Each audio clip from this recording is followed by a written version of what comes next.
প্রতিদিনই সকালবেলা হাঁটার জন্য বের হই। আধা ঘন্টা সময় হাঁটতে হাঁটতে যে কখন শেষ হয়ে যায় বোঝাই যায় না। সকালে যদি রান্নার কাজ না থাকে তাহলে প্রতিদিনই হাঁটতে যাওয়া হয়, আর যদি রান্না বান্নার কাজ থাকে তাহলে সেদিন আর হাঁটতে যাওয়া হয় না। ওহ সরি, আমি তোমার এন্ট্রিটাই দিতে ভুলে গিয়েছিলাম। আসসালামু আলাইকুম, শামনিস ফ্যামিলি পেজে নতুন একটা ব্লগে আপনাদের সবাইকে স্বাগতম। কেমন আছেন আপনারা সবাই? আমি অনি, আলহামদুলিল্লাহ ভালো আছি। আজকে আপনাদের সাথে শেয়ার করব সকাল থেকে সন্ধ্যা পর্যন্ত সুন্দর একটা সময়। জাপানে কিন্তু এখন অনেক ঠান্ডা, যার কারণে খুব সকালবেলা হাঁটতে বের হই না। যখন দেখি সূর্যের আলোটা ওঠে ঠিক তখনই হাঁটার জন্য বের হয়ে যাই। আর হাঁটার জন্য আমার একটা নির্দিষ্ট সময় আছে। আপনাদেরকে একটা জিনিস দেখাই, আমি যে রাস্তাটা দিয়ে হাঁটছি সেই রাস্তার আশেপাশে সব জায়গায় কিন্তু কাঠের তৈরি ঘর। তার আগে আমি আপনাদেরকেও বলেছিলাম জাপানের সব জায়গায় দেখা যায় কাঠের তৈরি ঘর। আর এখন আপনারা একটা জিনিস খেয়াল করেন, একটা বড় গাড়ি আসার কারণে পাশের সাইডের যে গাড়িগুলা আছে সেই গাড়িগুলা কিন্তু থেমে গেছে। এইরকম রুলস গুলা কিন্তু দেখতে ভালো লাগে, তাই না? আমার হাঁটার সময়ও শেষ। হাঁটতে হাঁটতে দেখি সমুসানের গাড়ি চলে এসে পড়েছে। সমুসান কাজ থেকে ফিরে এসেছে। আমি হাঁটতে যখন বের হই প্রায় হাতে আধা ঘন্টা সময় নিয়ে বের হই। আধা ঘন্টা হাঁটতে থাকি। হাঁটার পর দেখি যখন সমুসান গাড়ি নিয়ে আসে সেই গাড়িতে উঠে আমি এই সেম রাস্তা দিয়ে আবার বাসায় ব্যাক করি।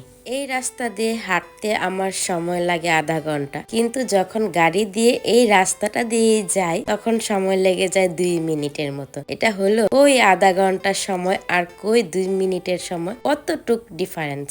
রাস্তাগুলা কিন্তু পাহাড়ি রাস্তা, আর এই পাহাড়ি রাস্তা হাঁটতে গেলে কিন্তু অনেক কষ্ট লাগে। আপনারা হয়তোবা এখন খেয়াল করতে পারবেন, গাড়িটা দেখেন কিরকম একটা ঢালুর দিয়ে নিচের দিকে নেমে গেল। আর বাসার আশেপাশে রাস্তাগুলো দেখেন কি সুন্দর পরিচ্ছন্ন। এই যে এসে পড়েছি আমাদের বাসার সামনে। আজকে সমুসানের ছুটি ছিল, তাই সকালে নাস্তা শেষ করে দুপুরে রান্নার জন্য কাজ শুরু করে দিলাম। দিনটা শুক্রবার থাকার কারণে সমুসান বলল সবজি খিচুড়ি রান্না করতে। তাই আর কি করার, বাসা যতটুক সবজি ছিল ততটুক সবজি দিয়েই সবজি খিচুড়ি রান্না শুরু করে দিলাম।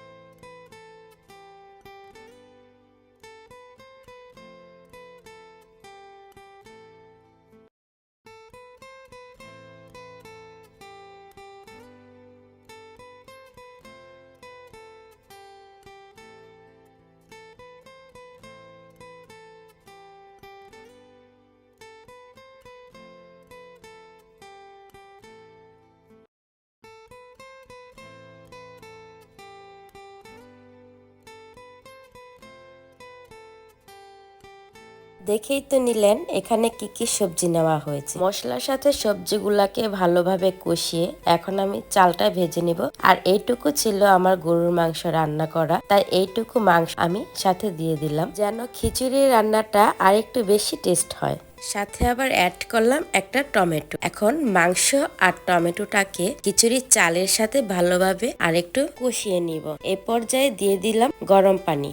আর অবশ্যই কিন্তু রান্না করার সময় গরম পানি দেওয়ার চেষ্টা করবেন। খিচুড়িটাকে কিছুক্ষণ সময়ের জন্য দমে বসিয়ে রেখেছিলাম। এখন আমি খিচুড়িটাকে লাস্ট বারের মতন একটু নেড়ে চেড়ে নেব যেন সবকিছু ঠিকঠাক মতন হয়েছে কিনা সেটা দেখার জন্য। এ পর্যায়ে দেখি খিচুড়ির রান্নাটা সম্পূর্ণ হয়ে গেছে, তাই আমি আরেকটু খিচুড়িটাকে সুন্দর করে রেখে দিলাম। দুপুরের খাবার শেষ করে কিছুক্ষণ সময় রেস্ট নিয়ে বিকেল বেলা বের হয়েছিলাম বাজার করার জন্য। এই গ্লোসারি শপটা আমাদের বাসার সামনেই। আমাদের বাসা থেকে এই গ্লোসারি শপটায় আসতে সময় লাগে 5 থেকে 7 মিনিটের মতো। এই গ্লোসারি শপটার নাম হচ্ছে GA ফার্মাস। জাপানে যারা থাকে তাদের কাছে এই শপটা GA ফার্মাস বা এক কুপ নামেও পরিচিত। এটা একটা গ্লোসারি শপ। সবসময় শপটার ভিতরে ঢুকে আমি সবার প্রথমে এই ফুলগুলোর কাছে যাই। এই ফুলগুলো দেখতে অনেক সুন্দর দেখা যায়, তবে আজকে ফুলের কালেকশন গুলো কিছুটা কম ছিল। আর এখন যেহেতু প্রচন্ড ঠান্ডা, এই ঠান্ডার সময়ে আমাদের এরিয়ার শাকসবজি বা তরি তরকারি পাওয়াটা খুব কষ্টের হয়ে যায়। আমি আসলে জানি না জাপানের সব এরিয়াতে সেম অবস্থা কিনা, তবে আমাদের এরিয়াতে শীতকালে আসলে তরি তরকারি পাওয়াটা অনেক কষ্ট হয়ে যায়। তবে ডিম ছাড়া তো আর চলে না। এখানে 5 পিস বা 10 পিস মিলে তৈরি হয় একটা সেট। রসালো টুইটুম্বুর ফল ফ্রুটস ঠিকই পাওয়া যায়, কিন্তু শাক সবজি তরি তরকারি এগুলা পেতে খুব কষ্ট হয়ে যায় শীতকালে।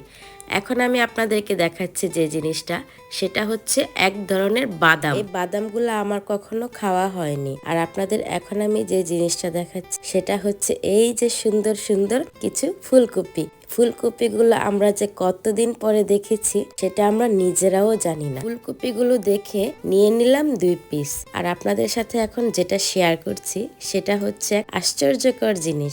এটা হচ্ছে বাঁশ।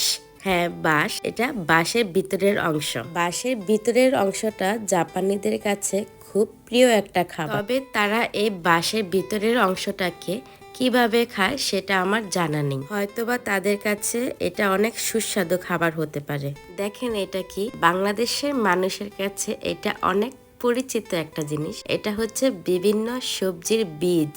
এখানেও আলাদা আলাদা করে সবজির বীজ পাওয়া যায়। আর আমার ঠান্ডার কারণে গলার ভয়েসটা শুনতে একটু অন্যরকম হয়ে গেছে। আপনাদের সাথে একটা ইম্পর্টেন্ট তথ্য শেয়ার করি। আমার ব্লগ পেজটা যেহেতু নতুন, সেজন্য আমি ব্লগ পেজে রিলস বা ভিডিওতে কোনো প্রকার গান বা মিউজিক অ্যাড করতে পারবো না, সেটা আমার রুলসে নেই। আর যদিও কোনো রিলস বা ভিডিওতে আমি গান বা মিউজিক অ্যাড করি, সেটা যদি কপিরাইটস হয় তাহলে প্রবলেম হয়। সেজন্য রুলসে নেই প্রথমত কোনো গান বা মিউজিক অ্যাড করার। কিন্তু আমার ব্যাকগ্রাউন্ডে যে মিউজিকটা আপনারা এখন শুনতে পাচ্ছেন, সেই মিউজিকটা আমার ছোট ভাই লাভবাই গিটার দিয়ে আমাকে তৈরি করে দিয়েছে। আর তৈরি করা মিউজিক বা গান যে কোনো সময় রিলস বা ভিডিওতে অ্যাড করা যাবে, যেহেতু এটা কপিরাইট খাওয়ার কোনো সুযোগই নেই। লাভবাইকে অনেক ভালো গিটার বাজাতে পারে, সেজন্য আমাকে একটা গিটার দিয়ে সুন্দর মিউজিক তৈরি করে দিয়েছে। আরো অনেক মিউজিক তৈরি করে দিয়েছে, সেটা এখন থেকে আমি আমার ব্যাকগ্রাউন্ডে ইউজ করব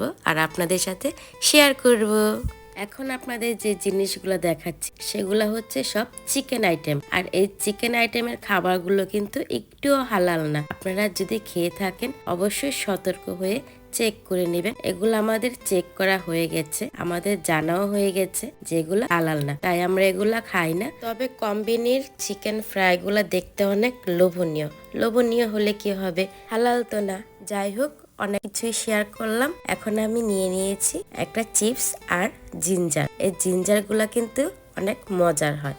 এই চিপসটা হালাল, জিঞ্জারটাও হালাল। এখন আমরা যাচ্ছি একটা জায়গায়। আপনাদেরকে অসংখ্য ধন্যবাদ আমাকে সাপোর্ট করার জন্য। প্লিজ আমার পেজটা ফলো এবং লাইক করে দিবেন আর শেয়ার দিয়ে পাশেই থাকবেন। ঠিক আছে, তাহলে আজকে এই পর্যন্তই। ভালো থাকবেন সবাই। আল্লাহ হাফেজ।